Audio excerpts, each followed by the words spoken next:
आपका जो हिस्ट्री का 2 पोर्शन अच्छे से कंप्लीट हो चुका है, एक आपका प्राचीन इतिहास और दूसरा मध्यकालीन इतिहास, ठीक है। और इसमें वर्ल्ड हिस्ट्री जो है पहले से भी हमने आपको करा रखा है, बहुत सारा टॉपिक, और साथ साथ आपका जो टॉपिक नहीं है आपको कराया गया है उसको अच्छे से करवाया जाएगा। और आपका देखिएगा मॉडर्न हिस्ट्री के भी बहुत सारे वीडियो आपको कंटेंट में पड़े हैं, जहां कमी है जो कुछ छूट गया था उसको मैं करा दूंगा, जिससे कि आपका हिस्ट्री अच्छे से हो जाए। क्योंकि हिस्ट्री आपका चाहे साइंस वाले हो चाहे आर्ट्स वाले हो, हिस्ट्री बहुत ही महत्वपूर्ण योगदान निभाता है। क्योंकि अगर आप देखें तो 10 क्वेश्चन साइंस में भी आपको दिखाई देगा, 40 नंबर के जो है पार्ट उसमें, ठीक है। तो इसीलिए आप लोग हिस्ट्री को अच्छे से जरूर पढ़िएगा, बीपीएससी हिस्ट्री, और खास करके आप देखिएगा तो ये सब फैक्टर हो जाता है रिजल्ट लेने का, ठीक है। तो सब सेक्टर में बने ना बने, लेकिन हिस्ट्री के क्वेश्चन ज्यादा डीपली नहीं पूछ पाता है, और डीपली अगर पूछेगा अभी तो हम लोग इतने अच्छे से आपको करा के भेजते हैं कि आपको कहीं कोई दिक्कत नहीं होता है।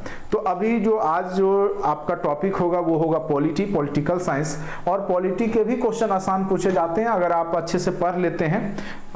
बस ये होता है कि कई बार आपको कंफ्यूजन क्रिएट करने वाला कुछ क्वेश्चन पूछ दिया जाता है, तो उसी केस में आपका कुछ गड़बड़ हो सकता है। अनदरवाइज आपके पॉलिटी भी बहुत अच्छे जाएंगे, और पॉलिटी का अगर आप एक बार अच्छे से कॉन्सेप्ट समझ लेते हैं तो कहीं आपको दिक्कत नहीं होगी, ठीक है। तो पॉलिटी का स्टार्ट है, ऐसे कंटेंट में ऑलरेडी ये चीज पढ़ाया हुआ है, लेकिन उस समय जो है आपका जो पढ़ाया गया था तो उस समय ऑन स्क्रीन केवल आप सुन पाते हैं उसमें, ठीक है।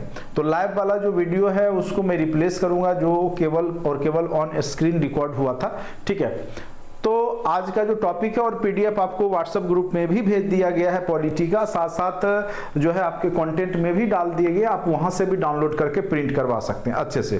पॉलिटी आपका पूरा कंप्लीट आपको पीडीएफ बना के दे दिया गया। हिस्ट्री का तीनों सेक्शन, जो चारों कहिए, जो कि वर्ल्ड हिस्ट्री का है, कहीं आपको नहीं मिलेगा उतना अच्छा मटेरियल जितना हमने आपको अच्छे से, चूंकि हमने खुद उसको लिखा है, डिजाइन किया है, मेहनत किया हुआ है मेरा, तो बहुत अच्छे से उसको हमने आपको डिजाइन करके दिया है। तो उसको जरूर आप पढ़िएगा, खास करके 9, 10 और 11, 12 में, ठीक है। बाकी जो लोग साइंस वाले बैकग्राउंड के हैं, 6 to 8 वाले हैं, तो वो लोग मिडिवल, एनिशिएंट, ये सब पे ज्यादा फोकस कीजिए। वर्ल्ड हिस्ट्री शायद ही 2-4 क्वेश्चन पूछ दे तो पूछ दे, ठीक है, जो 6 to 8 वाले हैं प्रॉपर। और जो लोग अभी तक कोर्स से नहीं जुड़े हैं, अभी तो मैं अलाउ कर दे रहा हूं, लेकिन आगे से आपका जो 6 to 8 का या कोई भी है जो पुराने स्टूडेंट्स हैं जिन्होंने कोर्स बाय नहीं किया है, तो उनको मैं अलाउ नहीं कर पाऊंगा। चूंकि जब तक आप पे नहीं करेंगे, और मिनिमम फीस है, कोई ज़्यादा फीस नहीं लग रहा है यहाँ पे, और जो चीज़ मैं आपको दे रहा हूँ, अगर आप, मैं सही बोल रहा हूँ, अगर आप अच्छे टीचर के यहाँ जाइएगा तो लाखों रुपया खर्च करके भी आपको ये क्वालिटी नहीं मिलेगा, ठीक है। तो इस बात को आप लोग समझ रहे होंगे कि हमने आपको क्या पढ़ाया है, और आप जो लोग एग्जाम देते हैं और जो लोग बीपीएससी का तैयारी करते हैं उनको पता चलता है कि हम क्या पढ़ा रहे हैं, ठीक है। बाद बाकी जो लोग कभी पढ़े नहीं है तो उनको पता नहीं चलेगा कि क्वालिटी क्या है नहीं है। और यही चीज जब आप सिविल सर्विस का तैयारी करने जाते हैं तो यही चीज लाखों रुपया फीस आपको देना होता है, ठीक है। और यहाँ घर बैठे आपको सारा फैसिलिटी दिया जा रहा है, तो इसीलिए कोशिश करें जो मिनिमम फीस है वो आप जमा करके जरूर जुड़ जाएं। चलिए, आज हम लोग पढ़ने वाले पॉलिटिकल साइंस, और इसकी शुरुआत जो है आप कहिएगा तो हिस्ट्री से ही हो जाती है। जिस प्रकार से एक तरफ आपका हिस्ट्री एंड होता है और 15 अगस्त 1947 को देश आजाद होता है, तो दूसरे तरफ जो है वहां पर संवैधानिक प्रक्रिया शुरुआत होती है, ठीक है।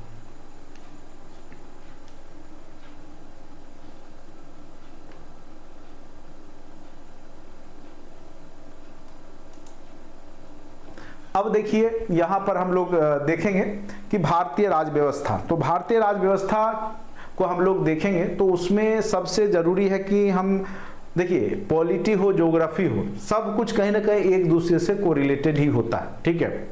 हिस्ट्री पढ़ते पढ़ते हम लोग पॉलिटी पढ़ने लगते, क्यों?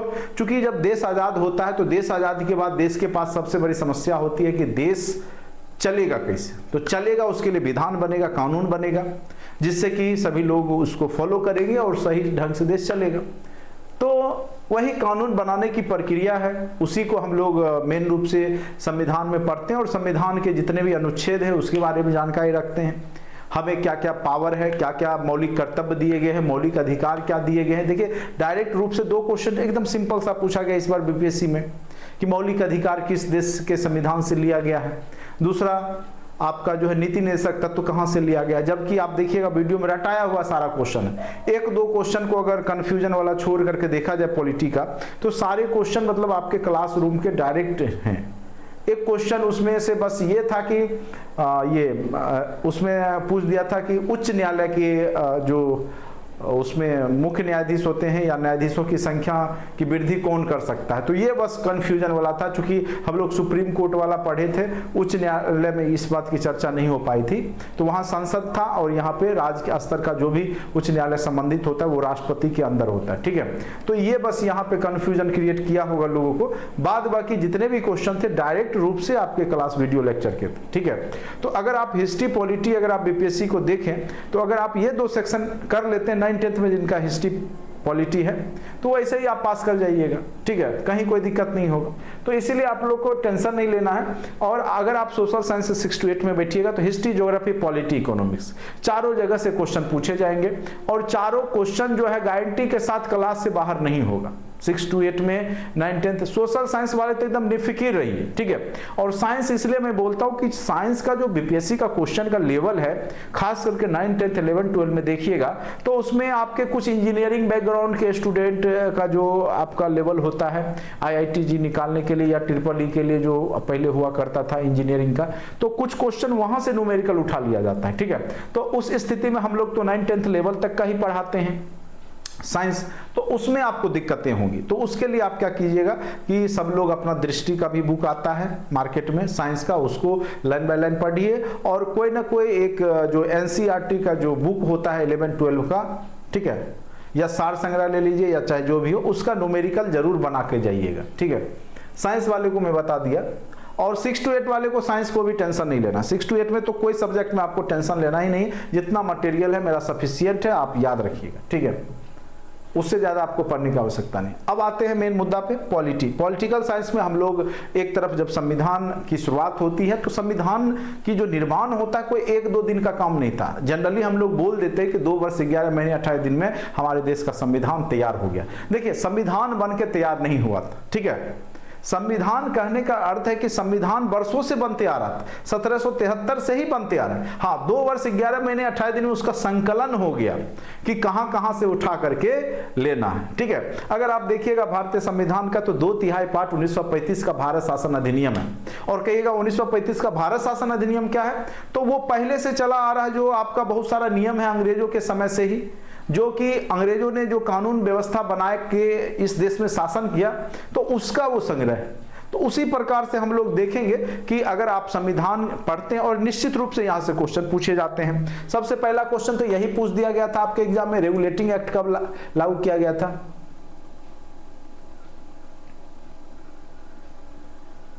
ये लोग नहीं सुधरेगी, लगता है ये लोग नहीं सुधरेगी, ये सबको डिस्टर्ब करती है।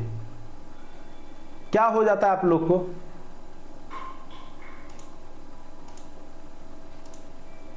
चलिए, चैट ऑफ कर दिया हमने। अब बाद बाकी चुपचाप मेरा थेसिस सुनिए, आपका थेसिस सुनने का किसी को फुर्सत नहीं है। चलिए, भारत का संवैधानिक विकास हम लोग पढ़ेंगे और भारत के संवैधानिक विकास में हम लोग 1773 का रेगुलेटिंग एक्ट से ही पढ़ेंगे। अब कहिएगा क्यों? चूंकि आप देखिएगा कि भारत मेन रूप से अगर आप देखिए ईस्ट इंडिया कंपनी तो आ जाता है कब, तो 1608 ईस्वी में ही जहांगीर के दरबार में आ जाता है, जैसा कि इतिहास में हमने आपको आज भी चर्चा किया था। नहीं, कैप्टन हॉकिंस जो आता है, तो जहांगीर के दरबार में ईस्ट इंडिया कंपनी आ जाती है, 1608 ईस्वी में ही आ जाती है। लेकिन वो व्यापारी थे, व्यापार करने के लिए आते, धीरे धीरे वो धीरे धीरे कब्जा करते हैं, ठीक है। तो उस दरमियान में वो आकर के अपना बंगाल में अपना जो है व्यवस्था कायम करते हैं। आगे चल करके उनको जो बंगाल का नवाब था कुछ दिनों के लिए फ्री कर दिया, टैक्स फ्री कर दिया, चूंकि उसका इलाज करवा दिया गया था फर्रुखसियत, ठीक है। तो उसमें उसको फ्री कर दिया गया। उसके बाद क्या हुआ कि अब उसको आदत लग गया टैक्स नहीं देने का, तो वो टैक्स नहीं दे रहा था। आगे चल करके जो है सिराजुद्दौला के टाइम में उसको टैक्स मांगा गया, तो वो टैक्स नहीं दे पाया, मतलब देने से इनकार कर दिया। उसके बाद उसने क्या किया, कूटनीति चाल चलना शुरू किया सिराजुद्दौला के खिलाफ। और उसी का जो सेनापति था, सेना महामंत्री था मीर कासिम, मीर जाफर जो कि उसका सेना नायक था, महामंत्री था, तो उसको अपने में मिला लिया। और फिर क्या किया था, सिराजुद्दौला के खिलाफ ही जो है आपको पता ही होगा, ये प्लासी का युद्ध होता है 1757 ईस्वी में, और सिराजुद्दौला उसमें मारा जाता है। फिर आगे चल करके फिर मीर जाफर को बनाया जाता है। मीर जाफर भी अंग्रेजों की जो महत्वाकांक्षा था उसको पूरा नहीं कर पाया। फिर आगे चल करके क्या हुआ कि आगे चल करके मीर जाफर जब उसको पूरा नहीं कर सका तो उसके दामाद को बनाया गया मीर कासिम को अंग्रेजों के द्वारा। मीर कासिम यह बात समझ गया कि अंग्रेजों की महत्वाकांक्षा को पूर्ति हम भी नहीं कर सकते हैं। फिर वो आगे चल करके जो है अपनी राजधानी मुर्शिदाबाद से मुंगेर ले आया और अपनी तैयारी करने लगा अंग्रेजों से लड़ने के लिए। और उसी दरमियान अंग्रेजों को पता चला और आगे में जो है आपका बक्सर का युद्ध होता है 1764 ईस्वी में। उसमें आपका दिल्ली का नवाब जो है शाह आलम दूती है, जो आज चर्चा किए थे हम लोग। दूसरा था आपका अवध का नवाब शुजा-उद-दौला, वो था सिराजुद्दौला, एक है शुजा-उद-दौला जो कि अवध का नवाब था वो। और ये मीर कासिम तीनों मिलकर अंग्रेजों से लड़ा बक्सर के युद्ध में। ये भी क्वेश्चन पूछा था आपको 1764 में। इस बार पूछा था बक्सर के युद्ध के बाद कौन सी संधि हुई, तो इलाहाबाद की संधि हुई।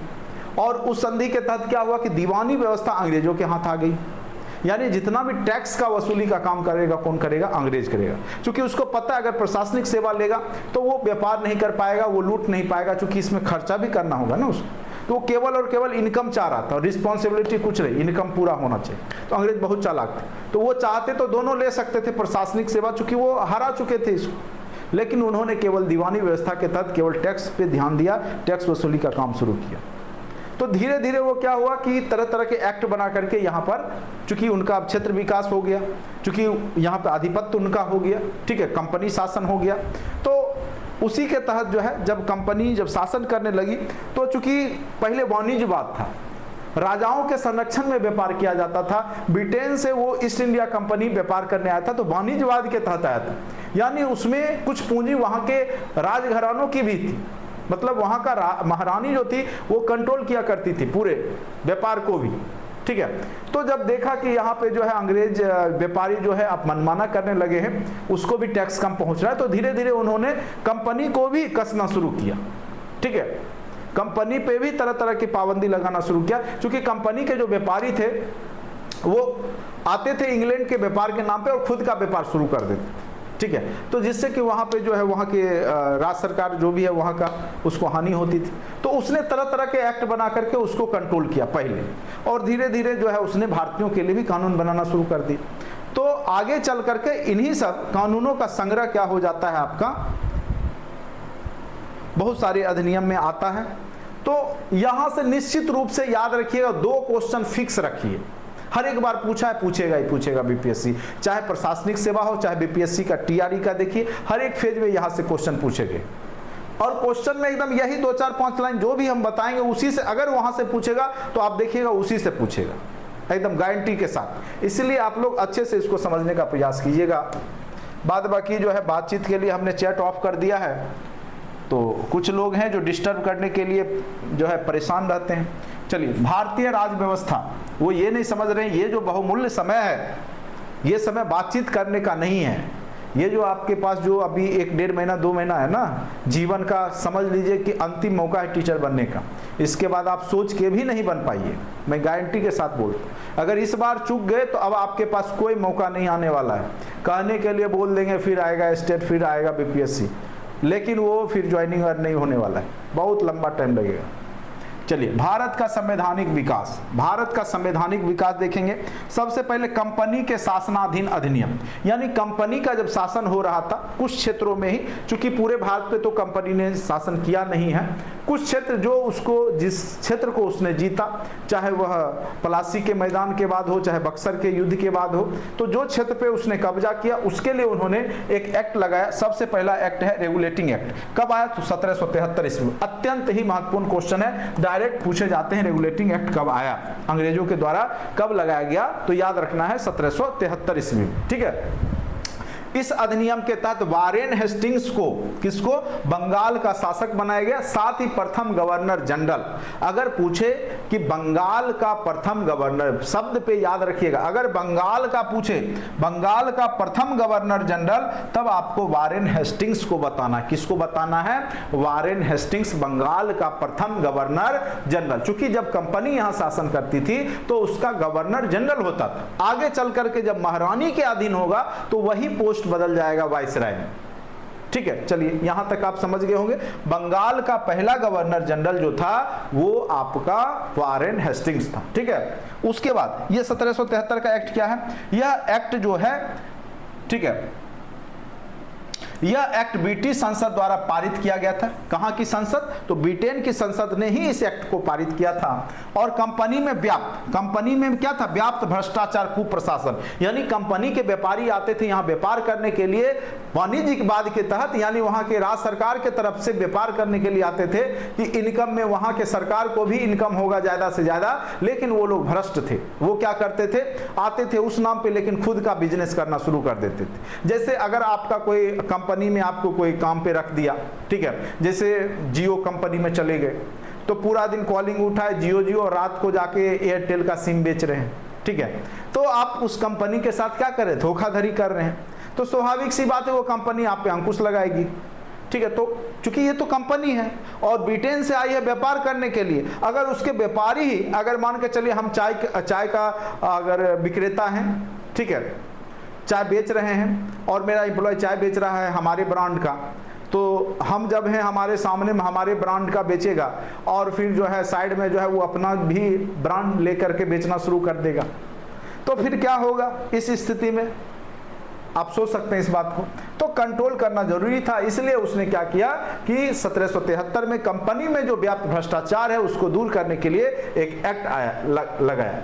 उसके तहत Madras presidency, Mumbai presidency, Calcutta presidency को बंगाल के गवर्नर के अधीन कर दिया कि इसका एक कोई कंट्रोलिंग बॉडी होगा जो कि इस पे कंट्रोल रखेगा। ठीक है, तो जो भी प्रेसिडेंसी था, चूंकि अलग अलग क्षेत्र में कंपनियां वहां व्यापार कर रही थी, मद्रास में थी, बंबई में थी, कलकत्ता में थी, तो सबको बंगाल गवर्नर के अधीन कर दिया और बंगाल गवर्नर सबको देखरेख करता। चलिए, तो ये एक्ट की विशेषता है। तो सबसे पहला एक्ट अंग्रेजों के द्वारा यही लाया गया। बंगाल अंग्रेजी क्षेत्र का गवर्नर जनरल कौन बन गया? तो वारेन हेस्टिंग्स। तो पहला गवर्नर जनरल याद रखिएगा बंगाल का कौन बना? Warren Hastings. सर्वप्रथम सर्वोच्च न्यायालय की जो स्थापना हुई वो 1773 के रेगुलेटिंग एक्ट के तहत ही हुआ। और कब हुआ? तो 1774 ईस्वी में। और ये मेन रूप से जो जनता और जो कंपनी के बीच में अगर कोई विवाद होता था तो खास करके उसको सॉल्व करने के लिए इसको बनाया गया था 1774 ईस्वी में। ठीक है, कब बनाया गया? तो पूछेगा जो सर्वप्रथम जो सर्वोच्च न्यायालय की जो स्थापना हुई, सर्वप्रथम जो सर्वोच्च न्यायालय की स्थापना हुई, ठीक है, वो किस रेगुलेटिंग एक्ट के तहत हुआ था? तो 1773 का रेगुलेटिंग एक्ट के तहत जो है सर्वप्रथम जो है सर्वोच्च न्यायालय की स्थापना हुई थी। और कब हुई थी? तो 1774 ईस्वी में। ठीक है, तथा इसके मुख्य न्यायाधीश कौन थे? Sir Elijah Impey. तो इनका क्या नाम था? Sir Elijah Impey. बहुत ही महत्वपूर्ण है। जो प्रथम सर्वोच्च न्यायालय की स्थापना हुई उसके मुख्य न्यायाधीश कौन बने थे? सर एलिजा इम्पे बने थे। कौन बने थे? तो सर एलिजा इम्पे बने थे। सभी सूचनाएं क्राउन को देना सुनिश्चित किया गया। सभी सूचना जो है क्राउन को देना। जो राज मुकुट है, क्राउन मतलब क्या समझ रहे हैं? कोरोना वाला क्राउन, हाँ कोरोना वाला है। कोरोना जो नाम पड़ा था ना क्राउन से ही पड़ा था। राज मुकुट, राज मुकुट जो इस प्रकार की जो महारानी मुकुट पहनती थी हीरा वाला, ठीक है, तो यही क्राउन है। क्राउन को सूचना देना पड़ता था कि कोई भी समस्या है, कोई भी सूचना हुआ तो वहां की महारानी को देना पड़ता था, चूंकि महारानी कंट्रोल कर रही थी पूरा कंपनी को। चूंकि वाणिज्यवाद था। वाणिज्यवाद क्या होता है कि राजाओं के संरक्षण में व्यापार करना। ठीक है, चलिए यहाँ तक उम्मीद करते हैं आप लोग समझ गए होंगे। चूंकि चैट ऑफ है तो हाँ ना में भी हमको नहीं पता चलेगा। अब प्रॉपर साउंड जा रहा है कि नहीं जा रहा है, अब आप ही लोग, नहीं जाएगा तो आप जो है व्हाट्सएप पे मैसेज कर दीजिएगा। ठीक है, मेरा जो व्हाट्सएप है उस पर ग्रुप में मैसेज कर दीजिएगा। कोई तरह का प्रॉब्लम होगा, चूँकि आप लोग के कारण जो है मुझे चैट ऑफ करना पड़ा है। चलिए अब आते हैं Pitt's India act. Pitt's India act क्या था? पिट्स इंडिया एक्ट क्या था? ये अत्यंत ही महत्वपूर्ण, डायरेक्ट पूछेगा पिट्स इंडिया एक्ट कब आया। तो सबसे पहले आपने जाना कि रेगुलेटिंग एक्ट कब आया, 1773 ईस्वी में, और उसी के तहत सर्वोच्च न्यायालय की स्थापना हुई भारत में प्रथम, ठीक है, एलिजा एम्पे उसके प्रथम न्यायाधीश बने। तो 1784 ईस्वी में पिट्स इंडिया एक्ट आया, ये भी अंग्रेजों के द्वारा बनाया गया, ठीक है। इसके क्या क्या प्रावधान आए वो देखिए। प्रावधान क्या था, कंपनी के मामलों में सरकारी नियंत्रण में विधि नियंत्रण बोर्ड का गठन किया गया, ठीक है, बोर्ड ऑफ कंट्रोल। यानी अब यहां पर कंट्रोल जो है करने के लिए कि कंपनी के मामला में सरकारी नियंत्रण में विधि नियंत्रण बोर्ड बनाया गया, बोर्ड ऑफ कंट्रोल, ठीक है। यानी कोई भी मामला होता है सरकारी मामला, तो उसका अलग तरीके से जो है बोर्ड ऑफ कंट्रोल उसको देखेगा। कंपनी का एक अलग बोर्ड बना दिया गया, बोर्ड ऑफ डायरेक्टर्स, और एक नियंत्रण बोर्ड अलग बना दिया। यानी जो दो मुद्दा होता है, एक कंपनी से रिलेटेड समस्या, एक आम समस्या, ठीक है, तो दोनों को अलग अलग बॉडी के तहत जो है उसको दूर करने का प्रयास किया गया। उसके बाद कंपनी के व्यापार में अहस्तक्षेप की नीति, यानी अब जो बोर्ड ऑफ डायरेक्टर्स था, ठीक है, तो कंपनी का दो बोर्ड बना, यहाँ पे देखिए, एक बना कंपनी के व्यापारिक एवं राजनीतिक कार्यों के लिए एक दूसरे से अलग किया गया, ठीक है। तो जो राजनीतिक कार्य था, जैसे बहुत सारे क्षेत्रों को विजिट कर लिया था, वहां पे टैक्स वसूली कर रहा था, तो वो एक अलग कार्य हो गया, ठीक है। और एक कार्य हो गया कंपनी का व्यापार करना, तो दोनों अलग अलग कर दिया गया यहाँ पर। और कंपनी के व्यापार में अहस्तक्षेप की नीति अपनाई गई, यानी तब तक एडम स्मिथ ने अहस्तक्षेप की नीति दे दिया था, इसीलिए एडम स्मिथ को इकोनॉमिक्स का फादर कहा जाता है। आपको पता होगा कि फादर ऑफ इकोनॉमिक्स कौन है, एडम स्मिथ है, ठीक है। तो एडम स्मिथ ने ही अहस्तक्षेप की नीति दिया था, यानी व्यापार में व्यापारियों को खुला स्वतंत्रता होनी चाहिए, उस पे राजाओं को जो है उस पे क्या बोलते, हस्तक्षेप नहीं करना चाहिए, ठीक है। तो अहस्तक्षेप की नीति यहाँ पे आई, यानी अब व्यापार में जो है ब्रिटेन की महारानी हस्तक्षेप करना बंद कर दी, लेकिन उसने राजनीतिक जो मुद्दा था उसके लिए एक अलग बोर्ड ऑफ डायरेक्टर्स बना दिया, उसके माध्यम से वो कंट्रोल करेगी, ठीक है। उसके बाद 1786 का अधिनियम आएगा। 1786 का अधिनियम क्या है, अब देखिए ये भी क्वेश्चन पूछा हुआ है। गवर्नर जनरल को विशेष परिस्थिति में अपने परिषद के निर्णय को रद्द करने तथा अपने निर्णय को लागू करने का अधिकार दिया गया। उसके पास जो मंत्री परिषद था, जो परिषद का समूह रहता था उसके साथ में, तो उसके निर्णय को वो काट सकता था, उसको इतना पावर दे दिया गया, और साथ ही वो अपना कोई निर्णय लागू कर सकता था 1786 के अधिनियम के तहत। उसके बाद ये सबसे महत्वपूर्ण 1813 का चार्टर एक्ट, जो कि आप लोग के एग्जाम में पूछा था, चार्टर एक्ट 1813 के बारे में। तो उसमें जो सबसे महत्वपूर्ण था कि यहाँ पे धार्मिक मामला, यानी व्यापार के लिए भी खुला छूट दे दिया गया, सभी तरह के कंपनियां आ सकती थी, ईस्ट इंडिया कंपनी को छोड़ करके भी ब्रिटेन की जो भी कंपनियां थी खुले रूप से स्वतंत्र रूप से भारत आके व्यापार कर सकती थी। दूसरा, जितने भी ईसाई मिशनरियां थी अपने धर्म प्रचार के लिए भारत आ सकते थे, ठीक है। तो ये सब विशेषताएं हैं, और 1813 का जो आपका चार्टर एक्ट है अत्यंत ही महत्वपूर्ण है। निश्चित रूप से आपको यहां से एक क्वेश्चन आ जाता है 1813 का चार्टर एक्ट। सबसे पहला, इस अधिनियम के तहत भारतीय शिक्षा पर प्रतिवर्ष, तो सबसे पहले भारतीय शिक्षा पर जो 1 लाख खर्च करने की बात की गई वह कौन से एक्ट के तहत किया गया, तो चार्टर एक्ट 1813 के तहत। चार्टर एक्ट 1813 के तहत भारतीय शिक्षा के लिए 1 लाख रुपया खर्च करने की बात की गई, ठीक है, याद रखना है। चार्टर एक्ट के तहत जो है आपको 1813 ईस्वी में क्या किया गया, 1 लाख रुपया खर्च करने की बात की गई, कि यानी भारतीय शिक्षा पे 1 लाख रुपया खर्च किया जाएगा। इसके बाद ही आपको 1835 मैकाले की घोषणा आती है। एक जैसे इस बार भी पूछ दिया था बीपीएससी प्रशासनिक सेवा में, ठीक है, वुड डिस्पैच के बारे में जो 1854 में आया था, कि उसमें जो है किस तरह का जो उसका प्रावधान था उससे रिलेटेड। तो शिक्षा जगत से भी जो अंग्रेजों के द्वारा शुरुआती दौर से किए गए हैं, तो वो आपके लिए भी महत्वपूर्ण है, चूंकि आप लोग तो टीचर बनने वाले हैं। तो अंग्रेजों ने किस प्रकार से शिक्षा व्यवस्था का विकास किया, और हमने एक पीडीएफ भी दे रखा था पहले टीआरई 0.1 फेज में, पूरा अंग्रेज समय से लेकर के अभी तक किस प्रकार से शिक्षा का विकास हुआ है वो हमने पढ़ाया भी था। तो निश्चित रूप से 1-2 क्वेश्चन तो आपको यहाँ से भी दे ही देता है। चलिए, तो 1 लाख रुपया खर्च करने की बात 1813 का चार्टर एक्ट ही था, ठीक है। उसके बाद कंपनी का व्यापारिक एकाधिकार को समाप्त कर दिया गया, मतलब ईस्ट इंडिया कंपनी जो केवल वही व्यापार करती थी इस क्षेत्र में, दूसरे को व्यापार करने नहीं देती थी, उसको बंद कर दिया गया। अब कोई भी इंग्लैंड की कंपनी आ सकती थी और यहाँ व्यापार कर सकती थी, लेकिन एक शर्त था, चाय और चीनी का व्यापार ईस्ट इंडिया कंपनी ही करेगी। चाय और चीन के साथ व्यापार, चाय और चीन के साथ व्यापार कौन करेगी? East India company. यानी जो चाय के का जो व्यापार करना होगा वो कौन करेगी? ईस्ट इंडिया कंपनी, ठीक है। और साथ साथ चीन के साथ जो व्यापार करना होगा वो भी कौन करेगी? ईस्ट इंडिया कंपनी, ठीक है। चाय और चीनी के व्यापार को छोड़ करके, चाय और चीन के व्यापार, चीनी मतलब चीन देश के साथ, चीन देश के साथ, और चाय का व्यापार केवल और केवल कौन करेगा? East India company. बाद बाकी सारा क्षेत्र जो है खोल दिया गया सबके लिए। कंपनी को अगले 20 वर्षों के लिए भारतीय प्रदेशों तथा राजस्व पर नियंत्रण का अधिकार दे दिया। यानी कंपनी को यह पावर हो गया कि वो 20 वर्षों तक भारतीय प्रदेशों पर अपना राजस्व नियंत्रण करके वहां टैक्स वसूली करेगी। और ईसाई और जो पारसी मिशनरियां थी उसको भारत आने का आदेश दे दिया गया। वो अब आकर के अपना धर्म प्रचार करना शुरू कर दी, और खास करके उन क्षेत्रों में जाती थी जो दबे थे, कुचले थे, कहने का मतलब जो पिछड़े थे, ठीक है। उस क्षेत्र में जाकर के इन्होंने वहां के लोगों का धर्म परिवर्तन करना शुरू किया और उनको ईसाई में कन्वर्ट करना शुरू किया, खास करके जनजातीय लोगों को। और उसके बाद ही देखिएगा बहुत सारा आंदोलन भी हुआ, जनजातीय आंदोलन।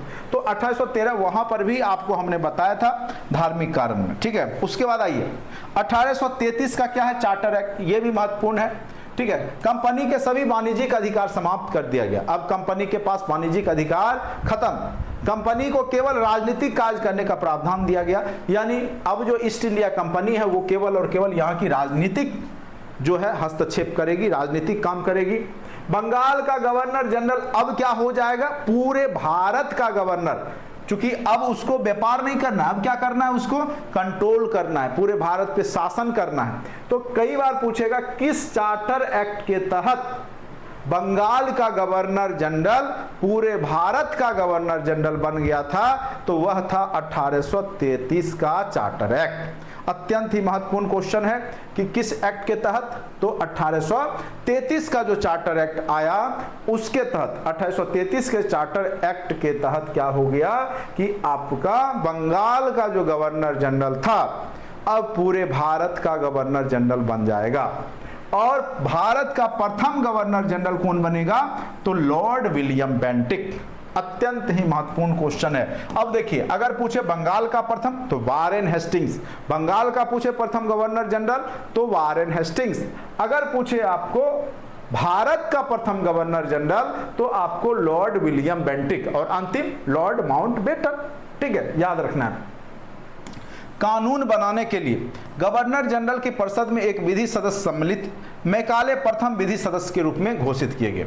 और इसके बाद ही आपने देखा कि जो आपके देश में अंग्रेजी का शिक्षा आया, 1835 का अधिनियम आएगा, ठीक है। 1835 में क्या हुआ? मैकाले के द्वारा जो भारतीय शिक्षा में क्या किया गया कि अंग्रेजीकरण किया गया, अंग्रेजी शिक्षा की बात की गई, क्योंकि वो चाहता था कि एक ऐसा एम्प्लॉय वर्ग पैदा हो भारत में कि जो शरीर से काला हो, त्वचा से काला हो, लेकिन दिमाग से क्या हो? गोरा हो, अंग्रेज वाला ब्रेन हो। क्योंकि जब वह एडुकेशन लेगा, अंग्रेजी में शिक्षा अध्ययन करेगा, तो वो कोट टाई पहनेगा, ना कि धोती कुर्ता पहनेगा, जैसे आप लोग पहनते हैं, जैसे हम आप सब पहनते हैं, ठीक है।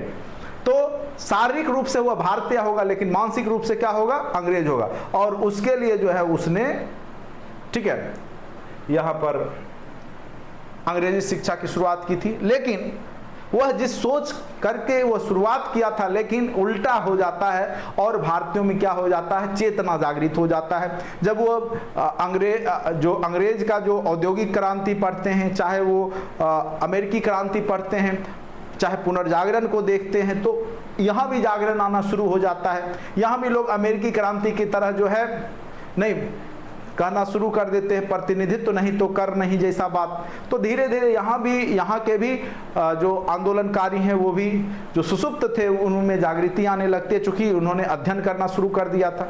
चलिए, तो बंबई और मद्रास प्रेसिडेंसी को कानून बनाने का अधिकार छीन लिया गया और केवल वह कानून बनाने का अधिकार बंगाल प्रेसिडेंसी के पास था। तो ये सब हो गया। अब आइए 1853 का चार्टर एक्ट। 1853 में क्या हुआ वो देखिए। नियंत्रण बोर्ड और उसके अन्य पदाधिकारियों का वेतन निश्चित कर दिया गया, जो कि सरकार द्वारा देय होगा, यानी ब्रिटेन की सरकार उसको देगी, उसका सैलरी। कंपनी धन जो है कंपनी देगी। डायरेक्टर की संख्या 24 से घटाकर कितनी कर दी गई? 18 कर दी गई। यानी जो कंपनी में जो अधिकारी जो थे वो 24 थे डायरेक्टर, अब वो 18 होंगे, ठीक है। और 6 सदस्य जो है क्राउन द्वारा मनोनीत किए जाएंगे। क्राउन कहाँ रह रहा है? ब्रिटेन में। और वहाँ पे 6 सदस्य को मनोनीत किया जाएगा, यानी 18 यहाँ कर दिया गया और 6 जो होंगे वो क्राउन के होंगे, यानी वो लीडर होंगे, नेता होंगे। चलिए अब इसके बारे में जानिए, ये बहुत महत्वपूर्ण है। 1858 का भारत सरकार अधिनियम, 1858 का जो भारत सरकार अधिनियम है वो अत्यंत ही महत्वपूर्ण है, क्योंकि 1857 की क्रांति आप लोगों ने सुना, पढ़ा, जाना भी है।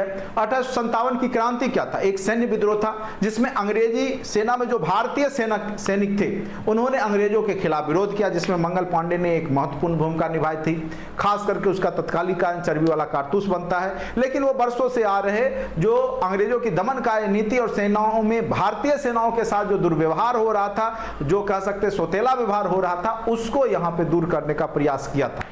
लेकिन इस आंदोलन में आपको पता ही अंग्रेजों की जीत हुई और हमारे भारतीय सैनिक जो है हार जाते हैं। तो उस स्थिति में फिर क्या हुआ? लेकिन कुछ कानून बनाया जाता है। वो क्या कानून है वो देखिए। भारत सरकार का अधिनियम 1858 आया। इस अधिनियम के तहत भारतीय प्रशासन का नियंत्रण कंपनी से छीन करके ब्रिटिश राज मुकुट के अधीन कर दिया गया। कई बार पूछेगा कि कब से ब्रिटेन के अधीन हमारा जो है देश चला गया? ब्रिटेन के राज मुकुट के अधीन कब से हमारा देश? तो कई लोग जो है 1757 पलासिए के युद्ध में पहुंचा देते हैं। अरे उस समय ब्रिटेन के अधीन नहीं हुआ था हमारा देश। हमारा देश कंपनी कुछ पार्ट में जीता था, लेकिन हमारा जो ब्रिटेन के राज मुकुट के अधीन नहीं हुआ था। राज मुकुट के अधीन हमारा जो क्षेत्र होता है, भारतीय क्षेत्र होता है, वो 1858 में होता है, जब 1857 की क्रांति के बाद यह अधिनियम आता है, जिसके तहत जो है कंपनी के शासन से छीन करके, ठीक है, प्रशासन का नियंत्रण कंपनी से छीन करके डायरेक्ट वहां की महारानी अपने हाथों में ले लेती है। 1858 ये क्वेश्चन इंटरव्यू में हमसे पूछा गया था। तो कई बार क्या होता है कि आपके पास कॉन्सेप्ट रहेगा तभी आप बता पाइएगा, नहीं तो मैक्सिमम लोग जो है 1757 का युद्ध बता देते हैं, प्लासी के मैदान में हार गया और अंग्रेजों ने यहाँ पे शासन करना शुरू कर दिया। लेकिन ऐसी बात नहीं है। जो महारानी जो राजमुकुट ब्रिटेन के अधीन हुआ 1858 में, जब 1857 की क्रांति हुई जिसमें भारतीय सेना हार गए, उसके बाद भारत का सचिव का पोस्ट दिया गया।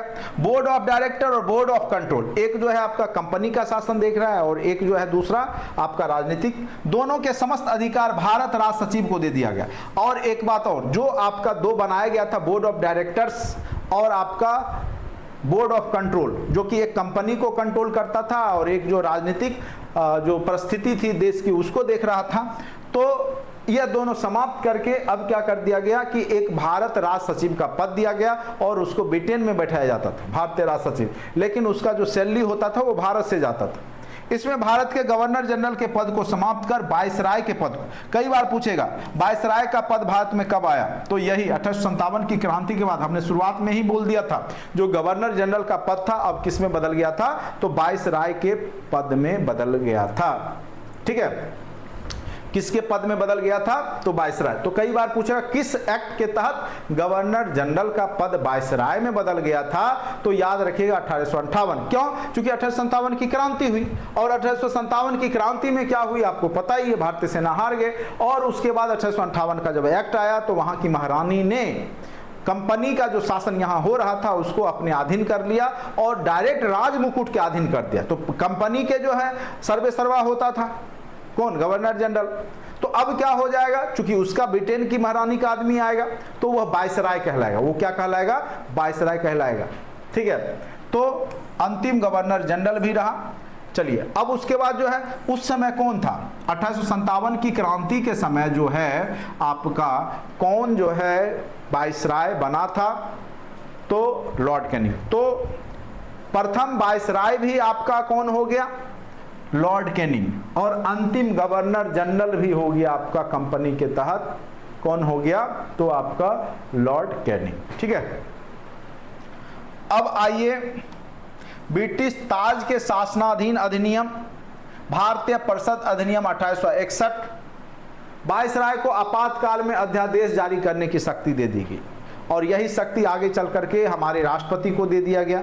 अध्यादेश क्या होता है आपको पता ही, अनुच्छेद 123 के तहत आगे चर्चा होगा या कंटेंट में पढ़े वीडियो को देखिएगा तो उसमें चर्चा हो रखा है। अनुच्छेद 123 क्या होता है। अभी भी राष्ट्रपति कुछ कानून बिना संसद में पारित किए भी बना सकते हैं, उसको पावर है। जब आपका संसद की बैठक नहीं होती है, लास्ट के 6 मंथ में आप जनरली देखिएगा बैठक नहीं होता है, तो बहुत सारे कानून बना दिए जाते हैं उसमें पारित होने, लेकिन उसको 6 महीने के भीतर लोकसभा या राज्यसभा में पारित करना होता है। चूंकि चुनाव का टाइम आ जाता है तो मैक्सिमम पार्टी जो है, जैसे अगर आप देखिए सवर्ण आरक्षण की बात कीजिए या बहुत सारा मुद्दा था कश्मीर, तो वो सब इस टाइम पे जो है दूर करने का प्रयास किया जाता है जिस पे विवाद नहीं हो। अध्यादेश लागू रहने पर अधिकतम अवधि 6 माह ही होती है, ठीक है। 6 माह तक कोई भी अध्यादेश कानून को लागू किया जा सकता है जब तक कि उसको संसद में पारित नहीं हो, लेकिन उसको फिर 6 महीने के भीतर संसद में पारित करना ही होगा, तभी वह कानून बनेगा। इस अधिनियम के तहत लॉर्ड कैनिंग के द्वारा विभागीय प्रणाली की शुरुआत की गई। वायसराय के कार्यकारी परिषद का विस्तार किया गया, ठीक है। जो वायसराय का कार्यकारी परिषद था उसको वहां पे विस्तार कर दिया गया। मुंबई और मद्रास जो उस समय प्रांत थे उसको पुनः जो है अधिकार दे दिया गया और वह अपने लिए कानून बना सकता था। पहले क्या था कि इन 2 क्षेत्रों का भी कानून बंगाल से ही बनता था, लेकिन अब इनको स्वतंत्र कर दिया गया। यहाँ के जो प्रांत थे ये अपना अधिकार, अपना कानून खुद भी बना सकते थे, ठीक है। उसके बाद भारतीय परिषद अधिनियम 1892, विधान परिषद के सदस्यों को बजट पर अपने विचार प्रकट करने का अधिकार प्रदत्त किया गया। जो भी विधान परिषद के सदस्य होंगे वो यहाँ का जो बजट था पेश होता था उस पर वो विचार दे सकते थे। सार्वजनिक हित के मामलों में विधानमंडल के सदस्यों को 6 दिन की पूर्व सूचना देकर प्रश्न पूछने का अधिकार। अब धीरे धीरे देखिएगा कुछ अधिकार, यानी 1892 के बाद दिखने लगेगा कि भारतीयों को छोटा छोटा अधिकार दिया जा रहा है, ठीक है। सीमित अर्थों में निर्वाचन पद्धति का आरंभ, ये क्वेश्चन पूछा हुआ है कि सर्वप्रथम भारत में निर्वाचन पद्धति, चुनाव की प्रक्रिया कब शुरुआत हुआ, किस अधिनियम के तहत। तो भारतीय परिषद अधिनियम 1892 के तहत सीमित क्षेत्रों में कम संख्या में जो है यहाँ पे निर्वाचन, यानी कुछ लोगों को ही वोटिंग करने का अधिकार दिया गया, लेकिन इसकी शुरुआत हो चुकी थी निर्वाचन पद्धति का कब, तो 1892 के भारतीय परिषद अधिनियम के तहत। चलिए उसके बाद सबसे महत्वपूर्ण आ गया आपका, सबसे महत्वपूर्ण, यहां से निश्चित रूप से इस बार भी क्वेश्चन पूछे गए थे, आपको पता होगा, मार्ले मिंटो सुधार। वह सुधार का क्या नाम है, मार्ले मिंटो सुधार। अब कहिएगा ये क्या है, इसको सांप्रदायिक पंचांग भी कहा जाता है। 1909 का मार्ले मिंटो, ठीक है। तो उस समय जो है मार्ले जो है भारत सचिव हुआ करते थे और मिंटो क्या थे, तो वायसराय थे। तो मार्ले और मिंटो दोनों ने मिल करके ये यहाँ पे भारतीय परिषद अधिनियम 1909 दिया और इसी को मार्ले मिंटो सुधार भी कहा जाता है। इसके तहत क्या किया गया 1909, आपको पता होगा 1905 में क्या हुआ, बंगाल विभाजन, 1906 में मुस्लिम लीग की स्थापना। तो मुसलमान अब क्या कहेंगे कि हमको जो है अपना प्रॉपर क्षेत्र चाहिए, हम अपने क्षेत्र में चुनाव मुस्लिम समुदाय के ही लोगों में से खड़ा होगा, वहां पे हिंदू खड़ा नहीं हो सकते, ठीक है। इस तरह की मांग रखा गया कि यानी जो मुस्लिम बाहुल्य क्षेत्र है उसमें मुस्लिम ही खड़े होंगे, उसमें दूसरे धर्म के लोग खड़े नहीं होंगे, ठीक है। और इसको माना भी गया। तो इस अधिनियम के तहत इसको क्या कहा जाता है, मार्ले मिंटो सुधार अधिनियम, ठीक है। सांप्रदायिक प्रतिनिधित्व की व्यवस्था की गई, यानी सांप्रदायिकता के आधार पर प्रॉपर क्षेत्र में अगर मुस्लिम बाहुल्य है तो वहां मुसलमान ही खड़े होंगे और वोटिंग भी मुसलमान ही करेंगे। सांप्रदायिक निर्वाचन का जनक किसको कहा जाता है, लॉर्ड मिंटो को कहा जाता है, इसीलिए तो इसको मार्ले मिंटो अधिनियम भी कहा जाता है। केंद्रीय विधानमंडल के सदस्यों को बजट पर मत देने का अधिकार नहीं दिया गया, यानी केंद्रीय जो विधानमंडल था उसके सदस्य बजट पे यहाँ पे कोई भी प्रकार का मत नहीं दे सकते थे। तो मेन रूप से सांप्रदायिक प्रतिनिधित्व की व्यवस्था भारत में जो हुई वो 1909 के, चूंकि अंग्रेज अब क्या चाह रहे थे कि भारत को तोड़ करके शासन करे, हिंदू मुस्लिम को आपस में लड़ा करके शासन करे, और 1905 में जो है जब बंगाल विभाजन उसी उद्देश्य से कर रहे थे, चूंकि वहां पे राष्ट्रवादी आंदोलन चालू हो चुका था, ठीक है। तो वहां पे उन्होंने सोचा कि अगर ये रहा इधर तो तुरंत में बहुत जल्द हम लोग को भगाने का, पलायन करने का उपाय हो जाएगा।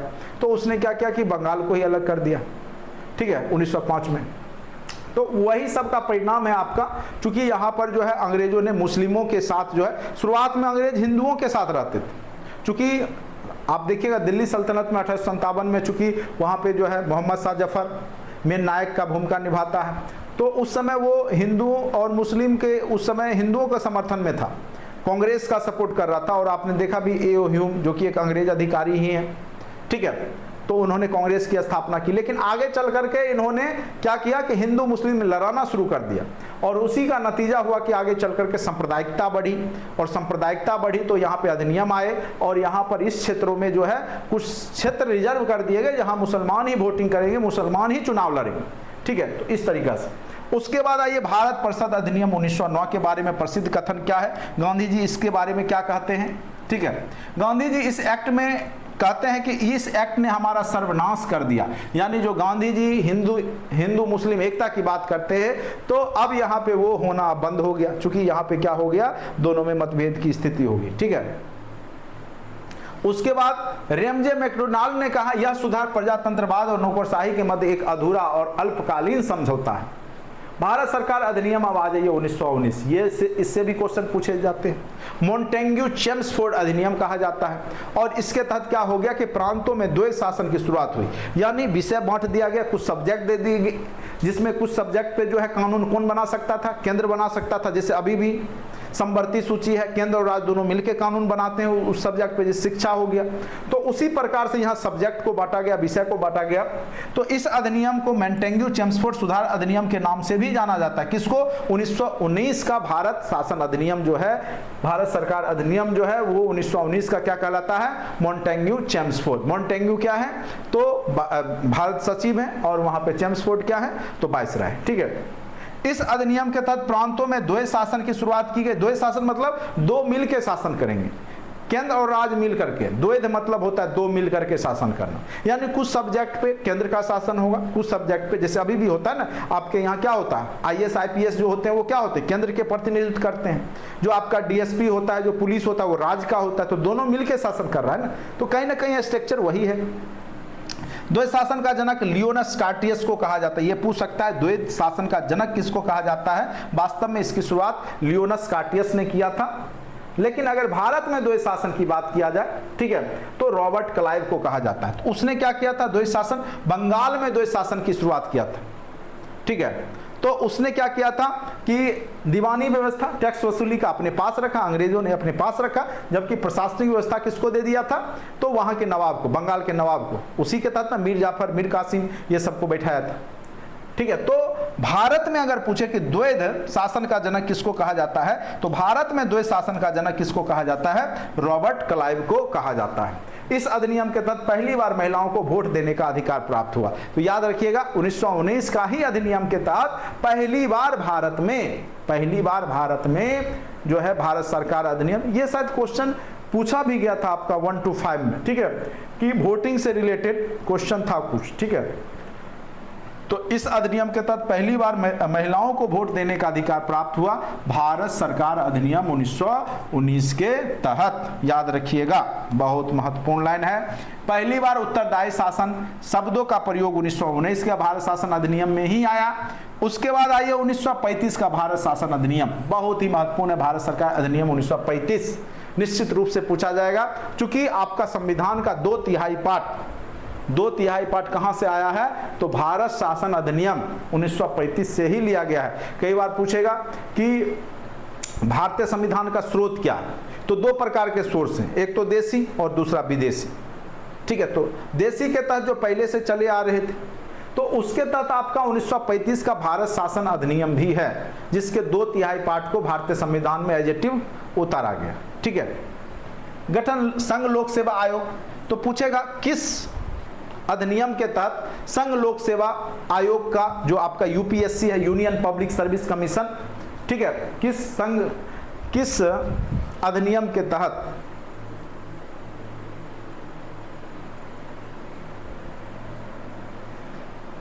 ये काला कानून और कहां से आ गया, रॉलेट एक्ट और कहां से आ गया, अभी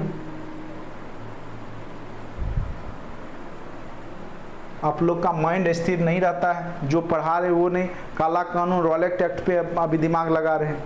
जब रॉलेट एक्ट पढ़ाएंगे तब भारत तो 1919 का अधिनियम याद आएगा, 1935। जो सब्जेक्ट हो रहा है उसी के बारे में चर्चा करें, उसी के बारे में लिखे, ना चुपचाप शांति से जो है कुछ भी ना लिखे। चलिए, अखिल भारतीय संघ की स्थापना की गई, यूपीएससी। ठीक है, उसके बाद द्वैध शासन प्रांतों में समाप्त कर दिया गया और केंद्र में लागू कर दिया गया।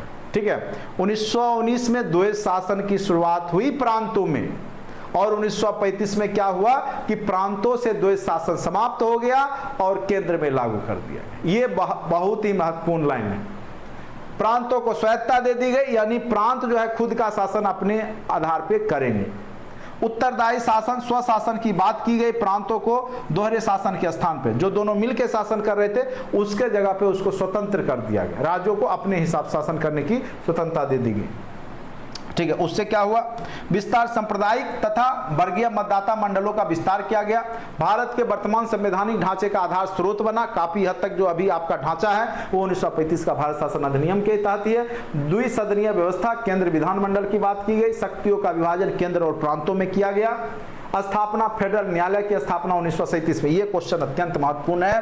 फेडरल न्यायालय की स्थापना कब की गई थी और किस अधिनियम के तहत, या आरबीआई का जो गठन हुआ, रिजर्व बैंक ऑफ इंडिया का गठन किस अधिनियम के तहत किया गया था? तो 1935 के भारत शासन अधिनियम के तहत ही। आरबीआई का गठन आपको पता है ना, 1936 में हुआ था।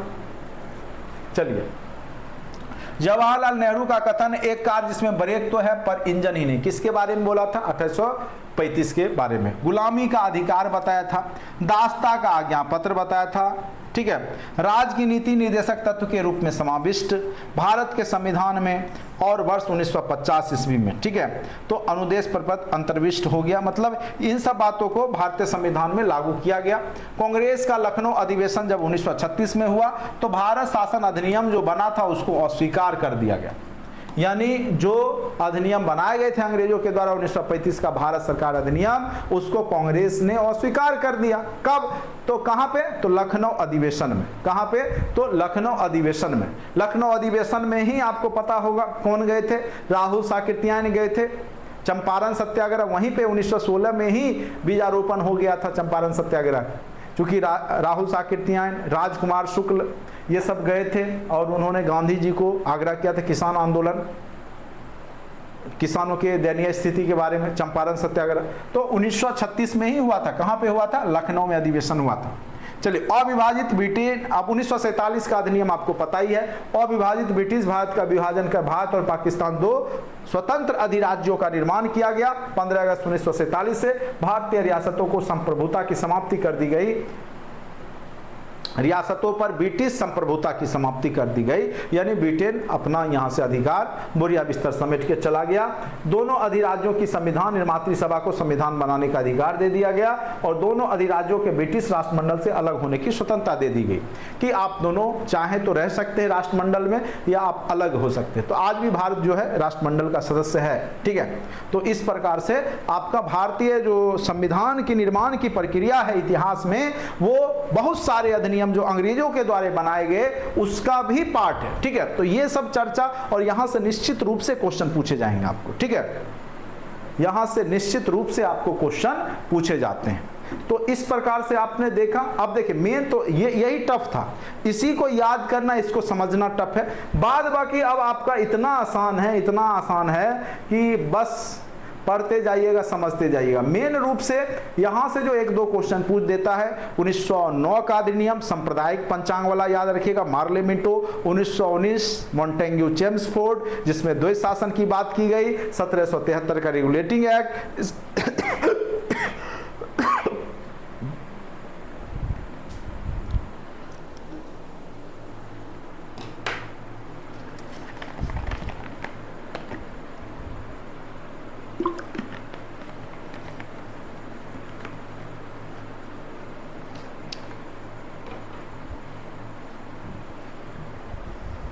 चलिए, तो अच्छे से आप लोग रिवीजन कर लीजिएगा। नोट्स को आपको भेज ही दिया गया ग्रुप में, कंटेंट में भी डाल दिया गया है। अच्छे से इसको पढ़िएगा। उम्मीद करते हैं कि आपको क्लास समझ में आया होगा। थोड़ा सा फास्ट में इसलिए पढ़ा रहा हूँ चूंकि रीजन है, चूंकि बहुत बड़ा सिलेबस है पॉलिटी का भी और टाइम आपके पास कम है। तो थ्रोली जो मेन चीज़ है, और इसे भी कंटेंट में ऑलरेडी ये वीडियो पहले से भी पढ़ा हुआ है, इसलिए थोड़ा सा मैं फास्ट पढ़ाया हूँ। बाकी ऑब्जेक्टिव जब बनाएंगे तो यहाँ से क्वेश्चन जो आएगा खुद आप लोग बना ही लीजिएगा, नहीं बनेगा तो फिर चर्चा होती ही रहेगी इन सब टॉपिकों का, इन सब मुद्दों का।